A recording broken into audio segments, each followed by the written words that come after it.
Monsieur le représentant du Conseil régional de la Réunion, Monsieur Olivier Rivière, Monsieur le représentant du président du Conseil départemental,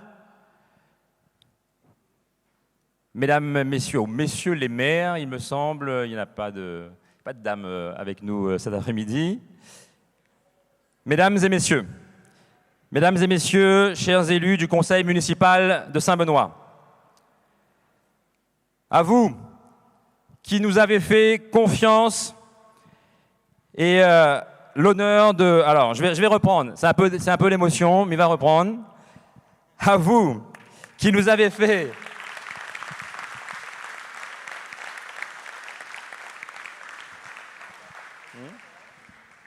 Non. À vous qui nous avez fait l'honneur et le plaisir de répondre à notre invitation. À vous tous qui avez choisi d'être présents ici physiquement en ce jour dans ce gymnase de bras fusils. À vous qui nous regardez en ce moment précis sur votre écran, puisque pour la première fois, le Conseil municipal de la ville de Saint-Benoît est diffusé en direct sur Facebook. Et cela va dans le sens de la transparence que j'entends donner à ce moment de démocratie, ainsi qu'à la gestion des affaires publiques. Je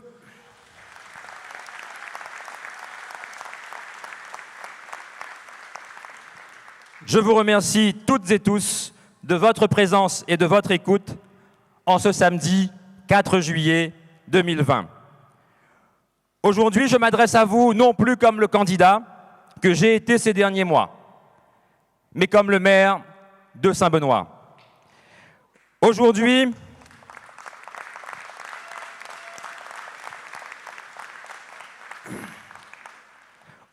je vous parle, saint, de cette écharpe que seul le peuple de Saint-Benoît peut octroyer. Mais cela ne change en rien ni ce que je suis, ni ce que je dis. Ce 4 juillet 2020, devant vous tous, je suis le même que celui qui avait choisi de s'impliquer il y a 6 ans dans la vie de sa commune. Le même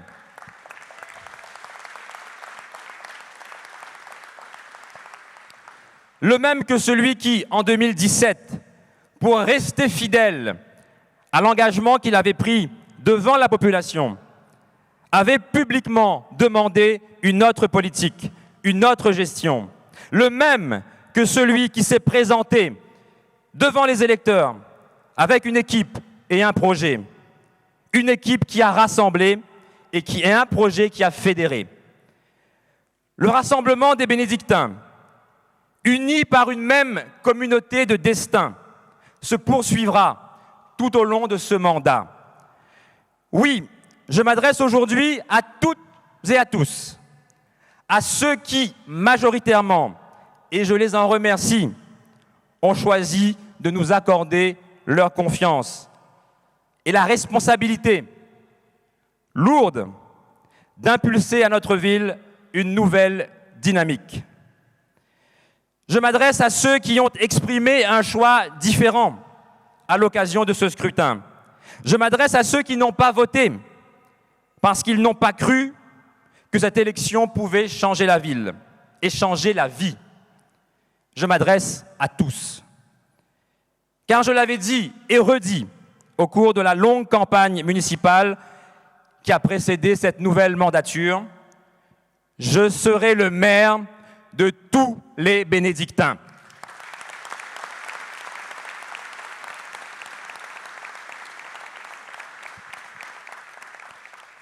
Cela voudra dire être un maire de proximité, un maire qui devra être aux commandes tous les jours que Dieu fait, mais qui ne devra pas, dans un bureau, se laisser enfermer.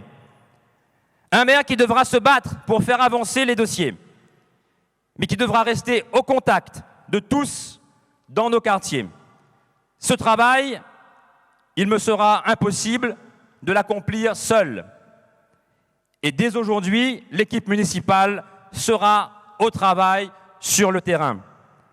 Une équipe talentueuse, énergique, composée de femmes, d'hommes, avec des parcours et des sensibilités différentes, avec des savoir-faire et parfois des expertises complémentaires.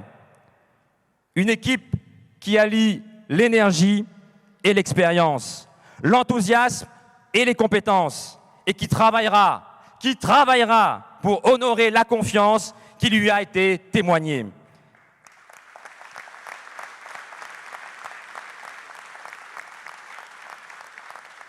C'est ainsi que nous pourrons affronter les nombreux, très nombreux défis qui nous sont aujourd'hui imposés.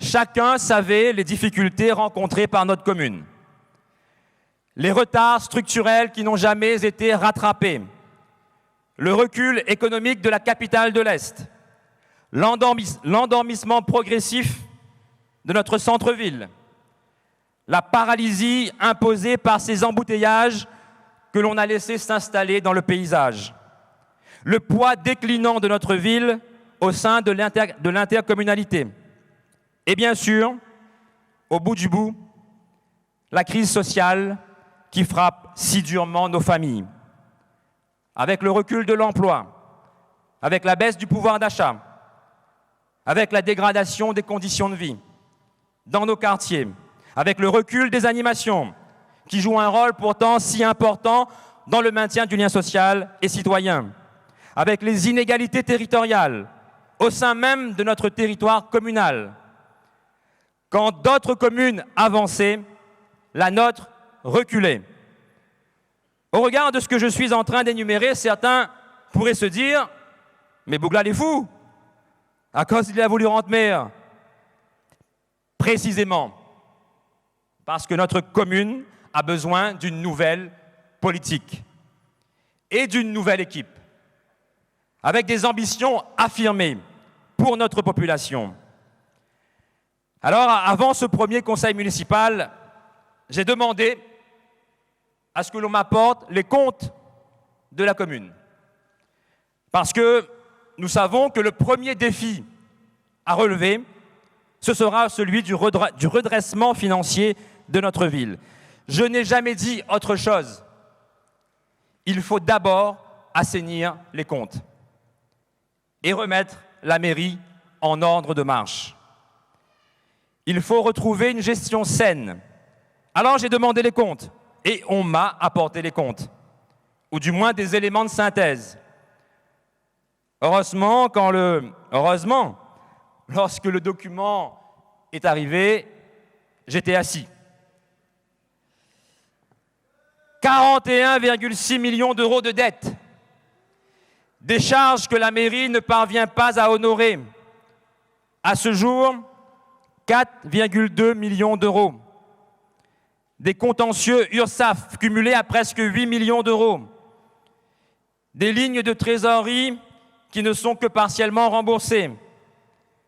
Le transfert des budgets eau, assainissement, SPANC à la CIREST, qui s'est traduit par des transferts des excédents et qui ont pesé sur notre investissement à hauteur de plus de 3 millions d'euros.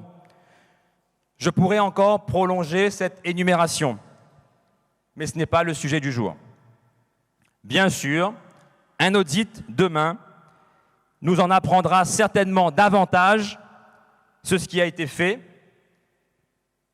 et surtout ce qui n'a pas été fait. C'est important de savoir d'où l'on vient pour pouvoir avancer. Je veux juste aujourd'hui, dans la transparence, esquisser la réalité de la crise et la réalité de ce qu'on nous a laissé. Non pas à nous, la nouvelle équipe municipale, mais aux bénédictins.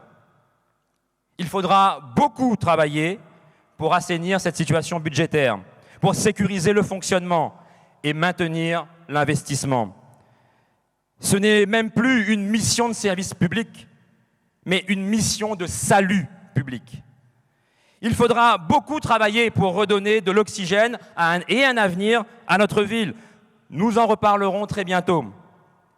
Et nous parlerons encore plus tôt des défis qui sont les nôtres au sein de l'intercommunalité. Des défis encore plus importants au regard des difficultés que je viens d'évoquer.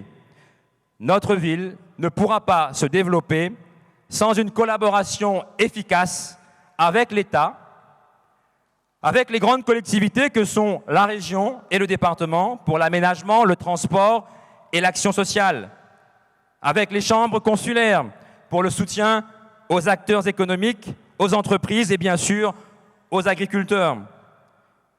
Nous avons un passé riche sur le plan rural, mais la ruralité, c'est aussi notre avenir. Tout cela est vrai, mais il est aussi vrai que le premier partenaire de notre commune doit être l'intercommunalité. Une intercommunalité à laquelle la loi NOTRe a conféré l'essentiel des compétences qui revenaient autrefois aux maires. Pour les présidents d'interco, c'est la loi NOTRe, mais pour les simples maires, c'est la loi VOTRe. Il est temps aujourd'hui de dessiner une nouvelle intercommunalité, avec un développement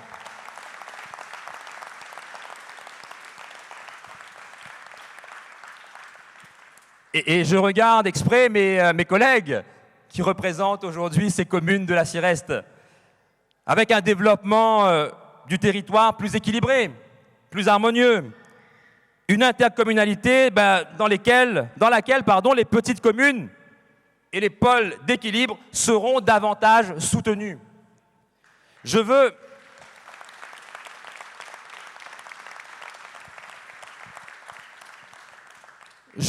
au niveau communal comme au niveau intercommunal un développement partagé, équilibré. C'est à cette condition que nous pourrons à nouveau faire marcher notre commune sur ses deux jambes, la jambe sociale et la jambe économique.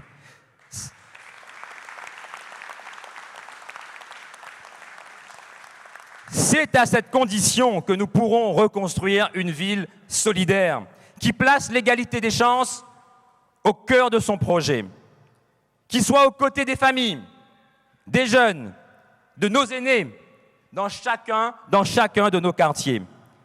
Une ville qui attire de nouveau les entreprises et par là même l'emploi. Une ville forte de sa tradition rurale et agricole et qui développera enfin son tourisme. Une ville dans laquelle on pourra prétendre à un logement digne. Et je salue cet après-midi la présence à mes côtés, à nos côtés, d'Éric Fontaine, et que je vous demande également d'applaudir, en tant qu'administrateur aussi de la Confédération nationale du logement. Une ville dans laquelle on se sentira bien. Une ville que l'on verra avancer et non plus reculer. Une ville riche et forte de ses employés communaux au service de la population. Ce sera difficile et ce sera long. Je ne crois pas, moi, à la facilité.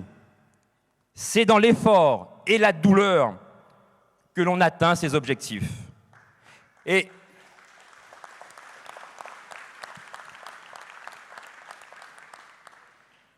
tous les membres de la majorité aujourd'hui le savent et l'ont appris. Nous devons aujourd'hui tout donner à notre ville. Cette ville que nous aimons. Cette ville où tout est possible, même le meilleur. Autrefois, le maire Jean-Claude Fruteau a écrit les grandes pages de l'histoire de notre ville. Et ce n'est certainement pas en tournant le dos à notre passé que nous pourrons écrire ensemble notre avenir. Jean-Claude Fruteau n'a malheureusement pas pu être présent pour les raisons que vous savez, mais nous avons parlé. Et je veux en ce jour, en ce lieu, rendre hommage à celui qui a tant fait pour Saint-Benoît. C'est l'engagement d'une vie. Et je souhaite que ceci, aujourd'hui, soit applaudi.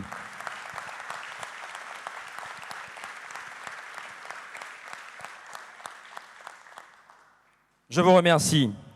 Je le disais à l'instant, c'est en s'appuyant sur notre passé que nous pourrons écrire notre avenir. Alors permettez, pour terminer, que je fasse un saut dans le temps. Pas très loin de ce gymnase, il y a une trentaine d'années, un enfant s'amusait dans la rue, avec son frère, avec ses camarades, un marmaille bras fusil, élevé dans l'amour et le respect par des parents qui avaient peut-être plus de cœur que de moyens. Et aujourd'hui,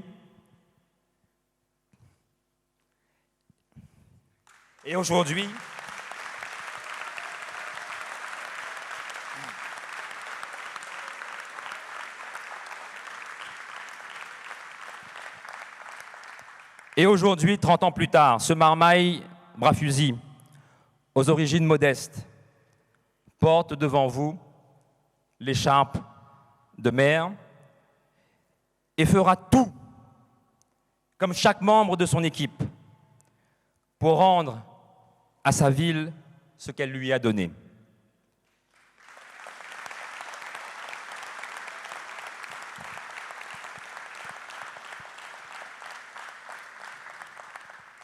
Cette ville qui a prouvé, le 28 juin dernier, que tout est encore possible quand on s'en donne les moyens.